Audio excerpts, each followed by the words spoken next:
Welcome back. You're still tuned into Trading Hour on CNBC-TV18. Well, for the markets, if we talk about what's happening here, they have actually gained some more momentum. The Nifty is up around 218 points. Mid-caps are up 1.65%. The markets are at the day's high. We have Bank Nifty as well. When we started the show, that index was up around 0.2%. Now it's up 0.4%, so almost double from those levels. And big moves coming in some of these banking names as well. That continues to be the case. And we are getting the updates from the US elections as well. So I think Fox News, Sonal, has projected Trump as the winner in one of the key battleground states of Pennsylvania, which carries 19 electoral votes. This is Fox News, which has projected it. But, Pennsylvania is a big swing state. Yeah. It carries 19 electoral votes. So that's just, I think it's fairly clear, right? His path to 270 has now become decisive. It's and I think Trump supporters have also gathered in Palm Beach, Florida. He will be addressing his supporters shortly. Kamala Harris has indicated that she will not be addressing her supporters today. That will have to wait for another day. But it looks like it's Trump 2.0. Oh, it does. And that's why he's ready to maybe give that victory speech that he's already anticipating. We'll watch out for those updates, of course, and we'll bring you live visuals and the updates as to what the speech is like. And we'll get in our colleague as well, Parikshit, in just a bit. So I think this would be the third battleground state, right? North Carolina, Georgia and now Pennsylvania. So this would be the big one. We have our colleague Parikshit Luthra who's joining in with more updates on this one. Parikshit. Well, we are getting pictures from Palm Beach, and very soon we will see Donald Trump addressing his supporters. All polls have officially closed, and the big news coming in, and this is from the Decision Desk headquarters, that Donald Trump is now projected to win the U.S. presidential election. He has managed to win the required number of electoral college votes, which stands at 270. Pennsylvania, according to Fox News, is also going to Donald Trump. And this is really the big prize of election 2024. No Democrat has won the U.S. election since 1948 without winning Pennsylvania. And among the 7 battleground states, it has the highest number of electoral college votes at 19. So if Donald Trump is winning Pennsylvania, that says something about the mood of the U.S. voter. And even New York Times, as per their estimates, they are suggesting that Donald Trump is projected to win the presidential election. He has not just won Pennsylvania, he's also won North Carolina and Georgia. Iowa is the big upset. Till about 24 hours ago, Kamala Harris was leading by about 3 points. Now, it's quite clear that Iowa is going to Donald Trump as well. In fact, New York Times is projecting that Trump would be the first Republican to win the popular vote in the United States in 20 years. Now, that definitely says something about the mood in America, and also the hard stand that he took on issues such as immigration, tariffs. That somehow has resonated with a section of the American population. Harris, the co-chair of her campaign, has already confirmed that she will not address her supporters today. She will possibly do so tomorrow. And we are seeing Donald Trump's leads in other battleground states such as Arizona as well. As per many estimates, Trump is well on course to cross the 270 mark. That is the number required to win the presidential election. We will hear from Donald Trump in just a bit. Also, good news for Democrats. They have managed to win the Senate. The House of Representatives race is close. It could take a few more days, but Senate will be in control of the Republicans. Not good news for Kamala Harris. They both were appealing to the undecided voters to come out in big numbers. In fact, according to some estimates, according to Edison Research, 34% of the voters who have come out to vote today were the undecided ones. So big jump in undecided voters coming out to vote in a big way. And both the camps are trying to appeal to this population. But the big news is Donald Trump winning an election, making history in America. He will be the oldest president. And clearly, this is something that will call for a reset in ties with many countries. It will have an impact on India as well. Overall, India expects to have continuity in relations with the United States. But we remember how in 2016, a Trump presidency was a highly transactional one. There were hard negotiators when it came to tariffs on H-1B visas. So we expect some hard negotiations on trade, on services with the Trump administration. he has said in his campaign that he wants to protect the Hindu community. He wants to have good ties with India, but he has also said that India is the biggest abuser of tariffs. I believe we're now joined by Taranjit Singh Sandhu, former Indian ambassador to the United States. Ambassador Sandhu, first reaction, looks like Donald Trump is well on course to win the presidential election.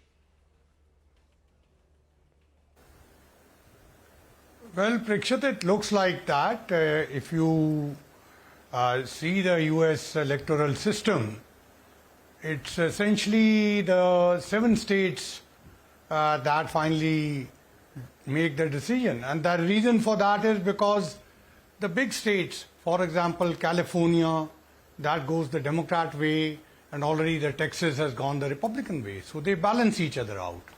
And in these 7 states, 2 have already been declared for President Trump, and 3 more are on their way, and then finally just 2 will be left.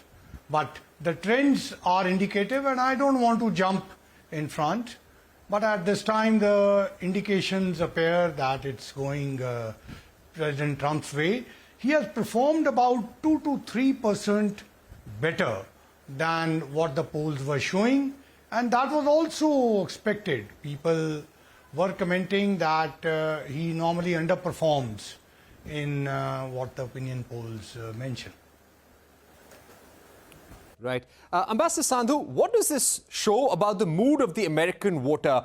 Who do you think in the American population has contributed to his victory, which you said could be by 2 or 3 percentage points?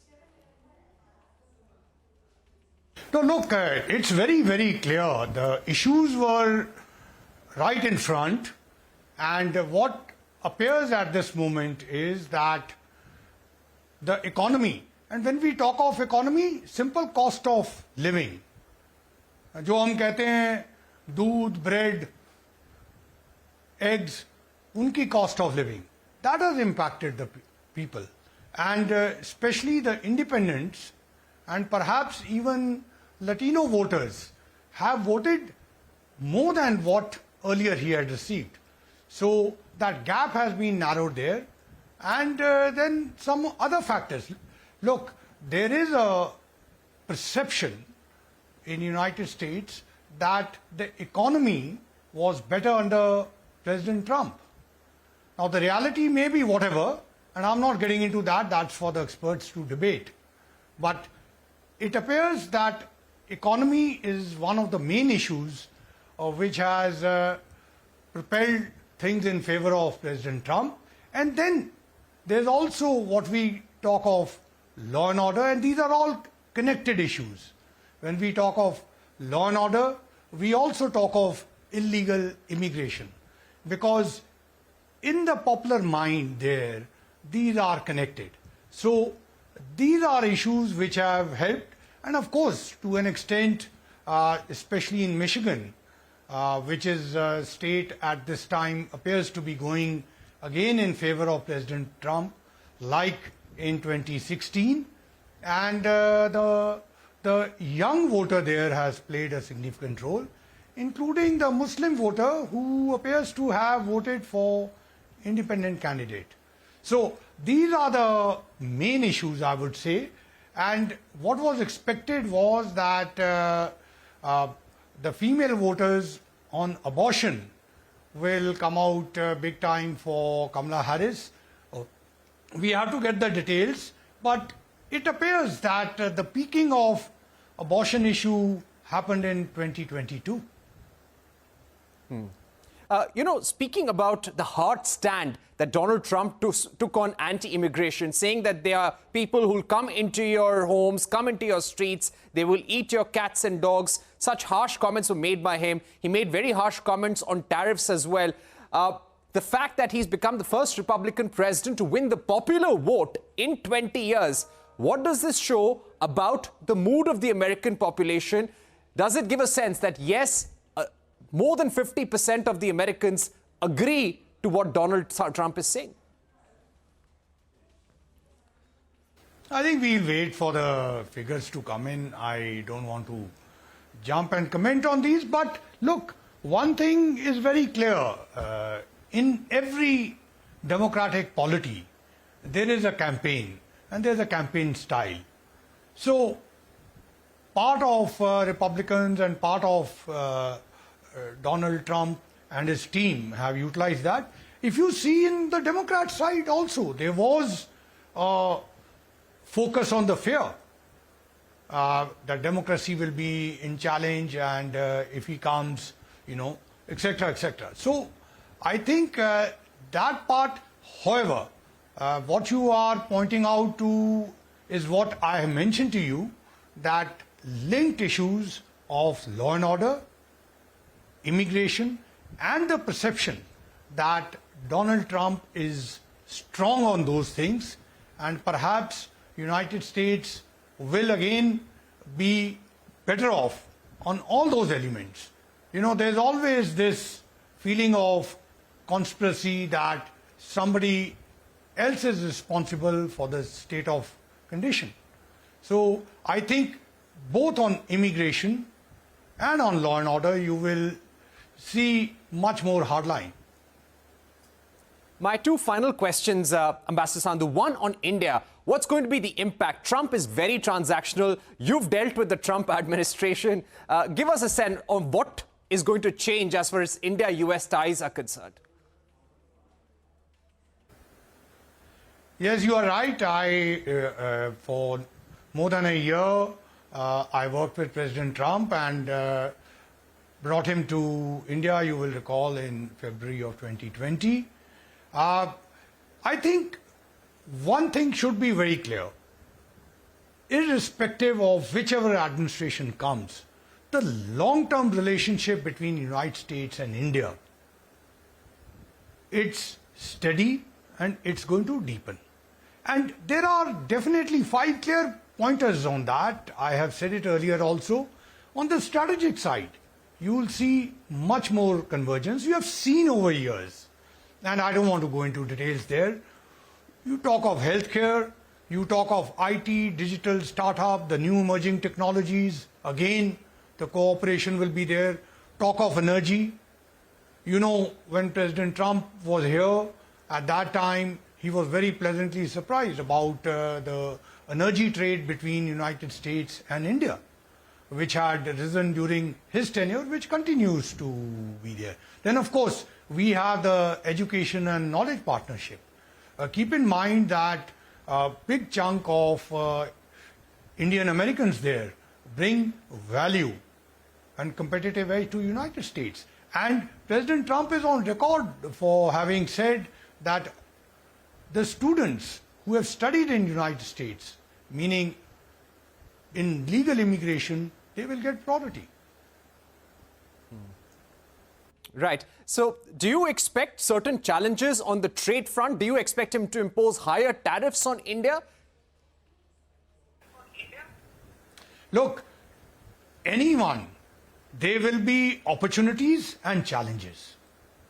Both the candidates would have had challenges. And if President Trump is there, certainly there will be challenges on trade, as you have mentioned. And these need to be negotiated. Look, he always says he's a deal maker. And certainly we can make deals on that. But you are right. I mean, trade is something worldwide there will be issues, and he has spoken about India also in that. And second issue, which you had earlier touched, is illegal immigration. There will certainly be issue of deportations there. And they'll come down on it very harshly. Do you expect a mini trade deal, or you think it's off the table now? No one is talking about it. I think it's getting ahead. But what I want to mention to you is that the relationship, the long-term relationship between United States and India, which I call partnership, that not only will continue, but will deepen further. And these irritants and challenges which you are mentioning, they'll be there, but it is incumbent on the teams to negotiate and resolve these. Finally, what role do you see Elon Musk will play in the administration? What do you think is his larger game plan? Sorry, I missed that. Whose game plan? Elon Musk. He's played a big role in this campaign. What do you think is the kind of role that he will play in this administration? Sorry, who exactly? I'm missing the name. Elon Musk. Elon Musk. Well, he has said that he'll have an important role, and I'm sure we will see, but you know that there is always an element of unpredictability. So what role he has and how long he has that role, that will need to be seen. But from what I have also picked up from the media, which I'm sure you have also, they are saying that on the trade and finance side, he will have an important role. Right. So important role for Elon Musk on trade and finance, and a hard stand on trade vis-a-vis India and illegal immigration as well. Ambassador Sandhu, thank you very much for joining us with your views on the Trump administration and what it would mean to have Trump back in the White House as well. Thank you once again for being with us and giving us your first reaction. Well, with that, we go back to our studios in Mumbai. Interesting times. We are still waiting for Donald Trump to address supporters at Palm Beach. Kamala Harris not to address. But yes, all trends now pointing towards Donald Trump as the projected winner of the US election.